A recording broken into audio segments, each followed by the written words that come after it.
Hello and welcome to Horse Sense, and I'm Mohit Lalwani here at the Mumbai racecourse because, well, the days are ticking down to the Asian Racing Conference to be held here. Before we go there, however, let's stop in Singapore for the New Year's Cup. And for those not nursing hangovers or sufficiently managing them and ready to start 2016 on a winning note, the Singapore Turf Club began its races with the New Year's Cup. The New Year Cup marks the first group race of the horse racing calendar at Kranji. This Group 3 race is a handicap where the field is chosen by the panel of handicappers based on the ratings and the current form of the horses. The New Year's Cup is run over a trip of 1900 meters on the polytrack and is open to horses that are 3 years old and over. Patrick Shaw's Escamanda took home the first one in 2011 with jockey Robbie Fradd on board. The South African trainer took home the 200,000 Singapore dollar prize money again in 2013 with Lazar. Mark Walker also had one to his name with Flying Fulton back in 2012, and the list goes on. In the New Year's Cup, away quickly over on the inside is Nandara. Also Fat Kid out in the middle showed good acceleration. The Root Warrior is going to slide up there, and he's being ridden forward here by Wagner Leal, and he's going to go straight to the lead from the outermost gate, the Root Warrior. Nandara sweating on a run. Goliath between horses needs a bit of room. Dujardin comes to the outside from Lord Brompton. Street Legal needs luck and needs a lot of ground to make up as they turn into the stretch. It's the Root Warrior narrowly. Goliath comes on strong out of the middle, and Goliath goes up to the Root Warrior. Dujardin begins to close down the outside from Borsellino. Street Legal with too much ground to make up. It's Goliath just in front. Dujardin closing in on the outside. Dujardin for Nunez goes up to Goliath, and Nunez draws away with Dujardin.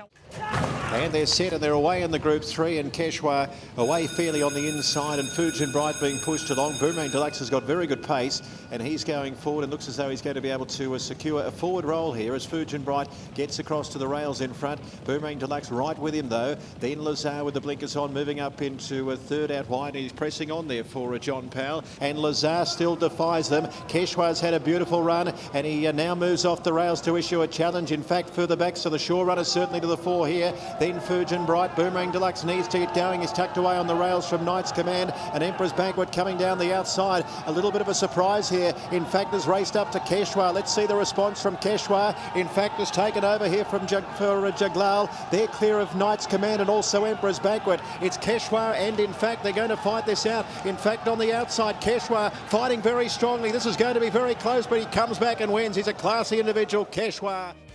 The New Year's Cup to bring in 2016 had 11 horses in the race. Pat Shaw held a strong hand here and had 3 in the race: Quechua, Cuptado and Perfect P. Perfect P had run third in the Longines Singapore Gold Cup last year and would be ridden by Juglall, while the 2014 winner Quechua would have John Paul in the saddle. The winner of the 2015 Longines Gold Cup, Cuptado, had Shafiq back on board but was coming down in trip and was switching to the poly from the turf. The field also included Order of the Sun, trained by Koo and ridden by Benny Woodworth. The trio had last claimed the Colonial Chief Stakes as Singapore Group 3 in 2015. It wasn't long before the horses left the parade ring, were loaded and safely set away. Gates back, they're off in the New Year Cup, and Valbuena very tardy out of the gates. Emperor's Banquet commenced well and going to be ridden up there, but Order of the Sun shows great acceleration out wide, and Order of the Sun went to the lead over Emperor's Banquet. Perfect P away nicely, gets to third. Wild Geese is coming across, Keshwa over on the fence, and they're 3 lengths clear of Dujardin. Then Coptado over on the inside from Cheddar on Fire. A gap of 3 lengths then to Seabros, so there's a bit of tempo on in this. Valbuena was next of all, and Bourbon Goldman went back to the rear. So they leave the straight behind Order of the Sun. Emperor's Banquet second and Perfect P. Leaders back in third. Wild Geese 1 out, 1 back. Next of all then is Quechua in fifth, and 3 lengths away to the Gold Cup winner, Coptado. It's over on the inside with the blue sleeves and cap, covered by Dujardin. 2 lengths away to Cheddar on Fire. Then came Valbuena, Seabros, and back at the tail of proceedings is Bourbon Goldman. So they're pretty well strung out here for a staying race on the poly track, and the front runner is Order of the Sun. And it's going to turn off the back, leading by a length over in second. Emperor's Banquet just edging a little closer. Perfect Peas enjoyed a lovely run. Wild Geese the outside as they go by the 800 metres. Next of all then is Keshwar just being niggled along over on the inside from Cope Tardo.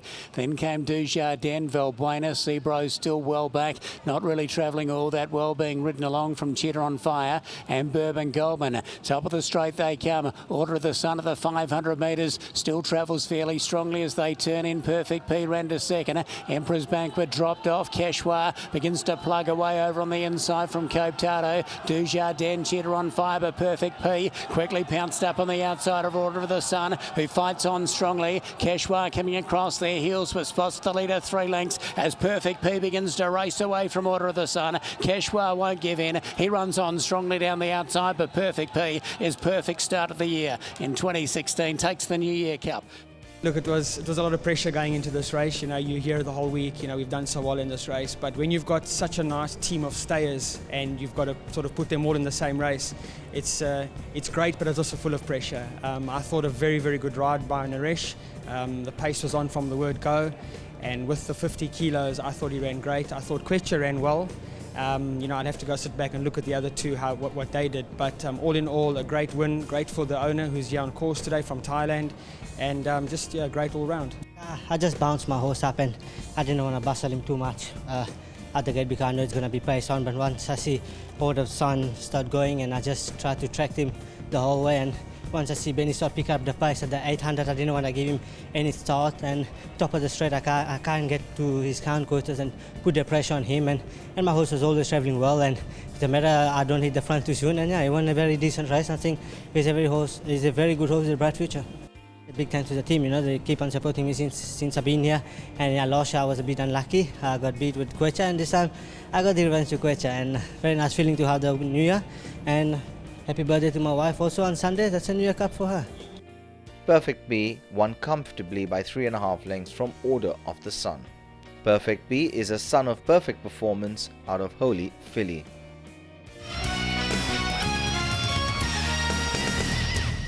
Now I'd like to invite Mr. Michael Chin to present the prizes for the New Year Cup of 2016, won brilliantly by Perfect P, raced by Perpet Racing Stable. To accept the trophy, please make welcome Mr. Pousset.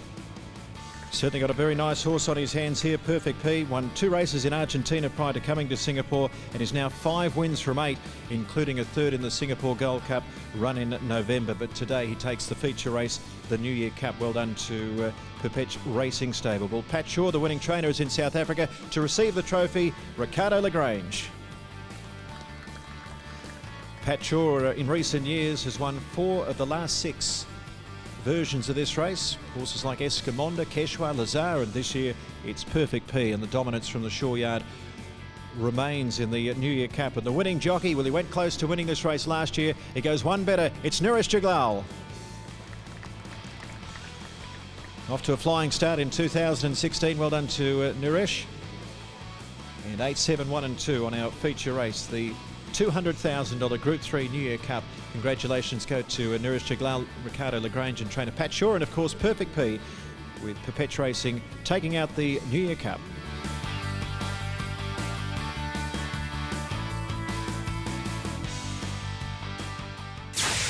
Well, we'll take a short break on that note and come right back here on Horse Sense. Don't go anywhere. Welcome back to Horse Sense. Now, as I mentioned at the start of the show, the Asian Racing Conference is about to get underway. Here's what's on tap. The Asian Racing Conference will be held in Mumbai from the 24th to the 29th of January 2016. This conference, organized by the Asian Racing Federation, will host leading turf representatives and racing enthusiasts from around the world and will be held at the historic Mahalakshmi Racecourse, which is the home of the Indian Classics. As you know, the D-Day is fast approaching, and we would certainly like to have the support of the press with us completely on this memorable occasion, where we have got almost, I think, 33 countries that are participating in the Asian Racing Conference. The Asian Racing Federation is the peak regional body for thoroughbred racing in India, Australasia, Saudi Arabia and South Africa. It organizes the Asian Racing Conference with a vision to provide a common international platform for racing administrators, turf representatives and other industry players. As you know, this is the 36th Asian Conference, one of the best conferences or possibly the only conference for this industry in the world which attracts this profile of audience.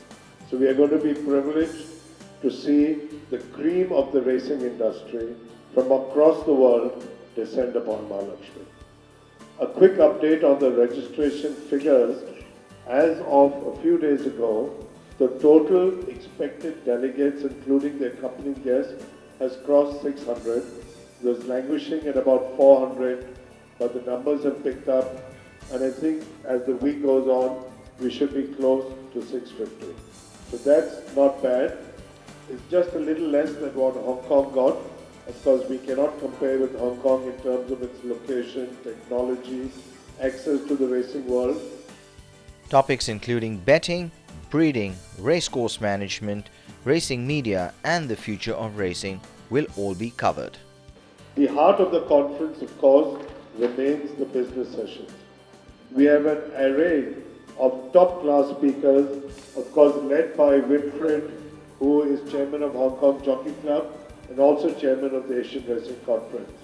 The week will begin with the third classic, the Indian Oaks. The Indian Oaks, sponsored by Dr.Cyrus Poonawalla and named after his late wife, Vilu Poonawalla. Well, and hopefully I'll see some of you here in Mumbai for the Asian Racing Conference. But moving right along, it's time for us now to delve into the breeding industry. The latest sire lists, that's up next. Taking a look at the General Sire's list for the year 2015 from the US and Canada, the leading sires list has Tappet out in front based on total earnings with $17 million earned by his progeny. His best performer is Frosted, Megalodor is second, and Pioneer of the Nile, American Pharaoh's sire, is in third with nearly $8.3 million earned. Taking a look at the winners, Tappet remains on top, Candy Ride goes into second, City Zip is in third, and Pioneer of the Nile falls off the table, suggesting that there was a big gap between his best and the rest. When considering number of wins, Candy Ride jumps from second to first. Taking a look at the leading sires list from Great Britain, it's Dubawi, the son of Postponed, who goes out to the front for 2015. Galileo falls to second, with Glen Eagles having a great first part of the year but a disappointing second. Cape Cross, the sire of Arc Hero Golden Horn, is in third with Invincible Spirit in fourth.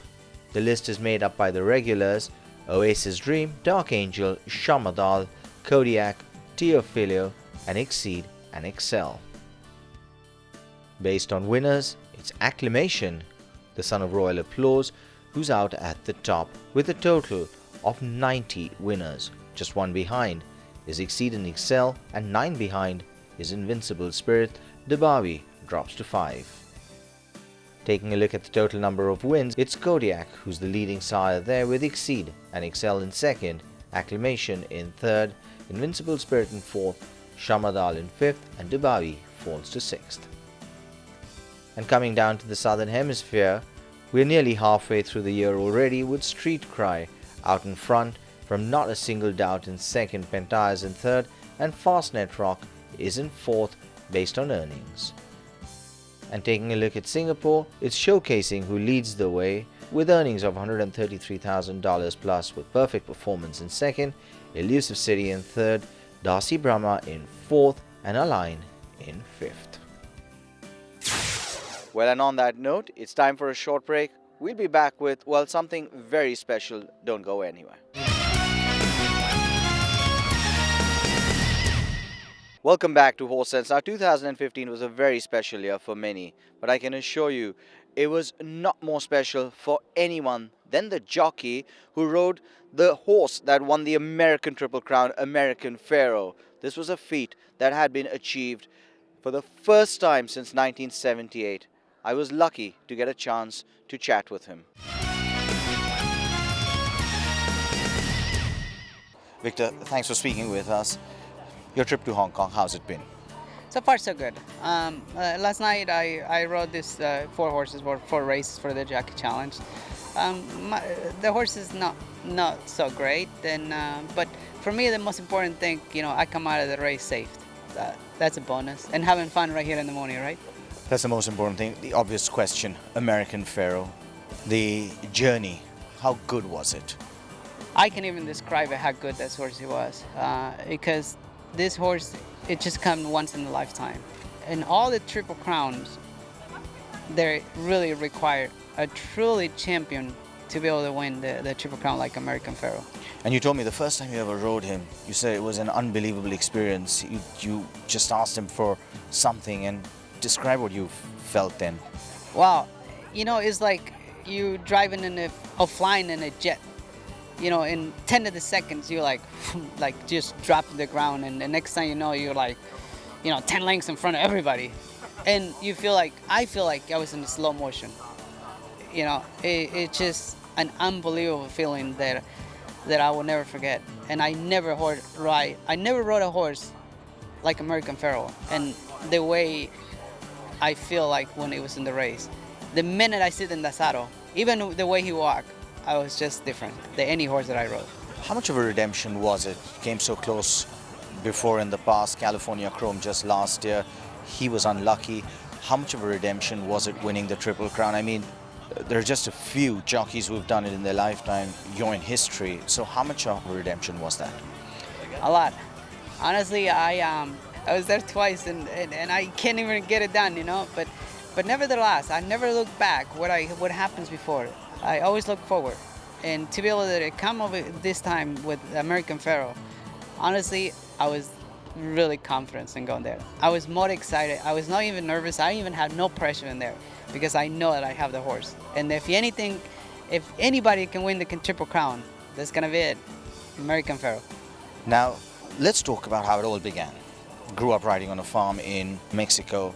But it was tough because when you came across to California, you were living in the tack room, you were living on the track, but then success came to you, didn't it?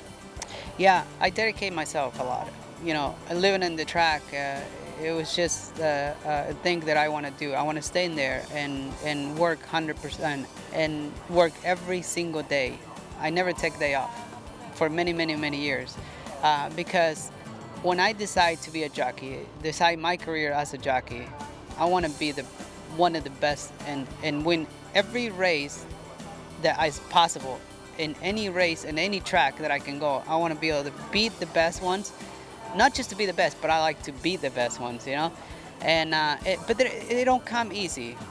It requires a lot of dedication, a lot of work, and a lot of effort. So it's not really by luck. That's right. You said you have to study the horses. You got to even study your jockeys. You got to watch your diet. There's so much you got to do. Be fit as well.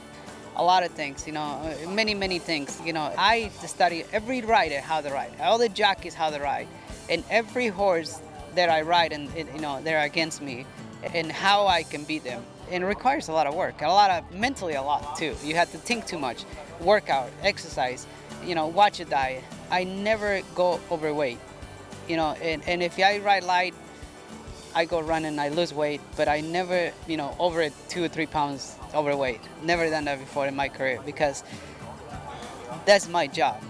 That's why I choose to be a jockey, to be the best what I choose to be, and every race that I want to win, and also I have to really care for my weight too. Because as you said, the chances are fleeting in a race, aren't they?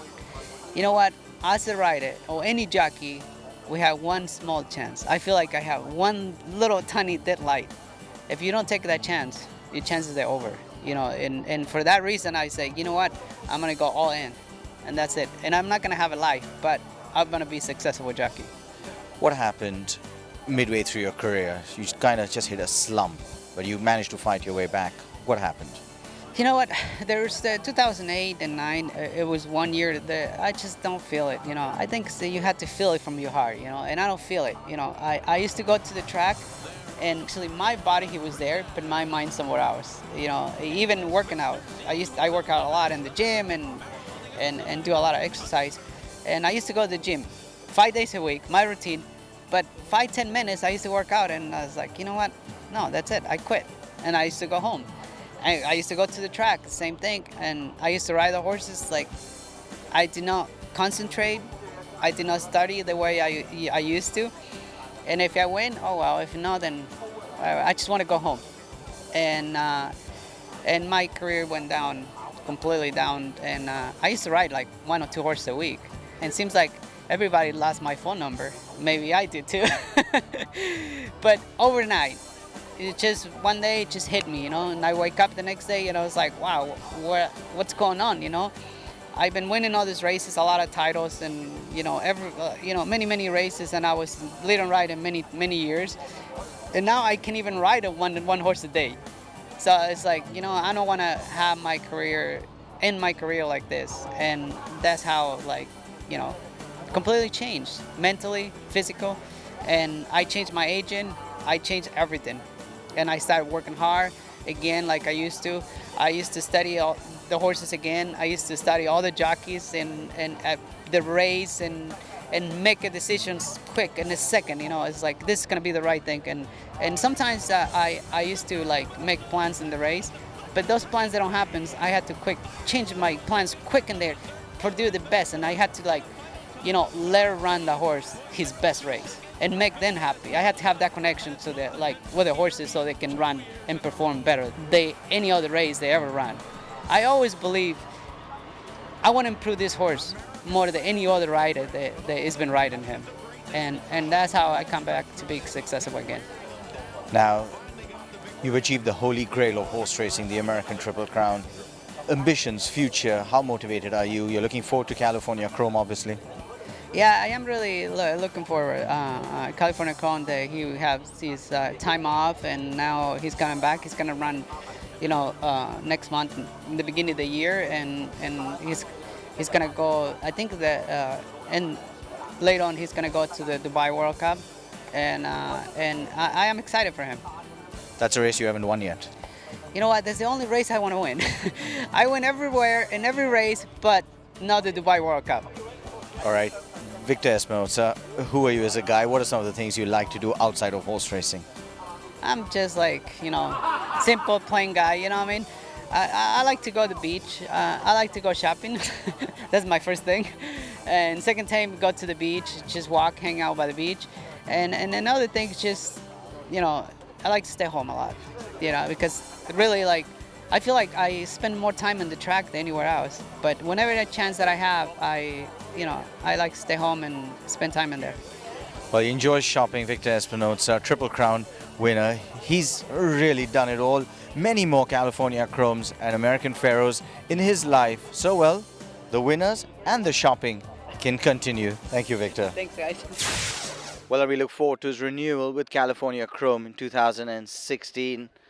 Thank you for joining us on the show. Until I see you on the next episode, goodbye. And as always, may the horse be with you.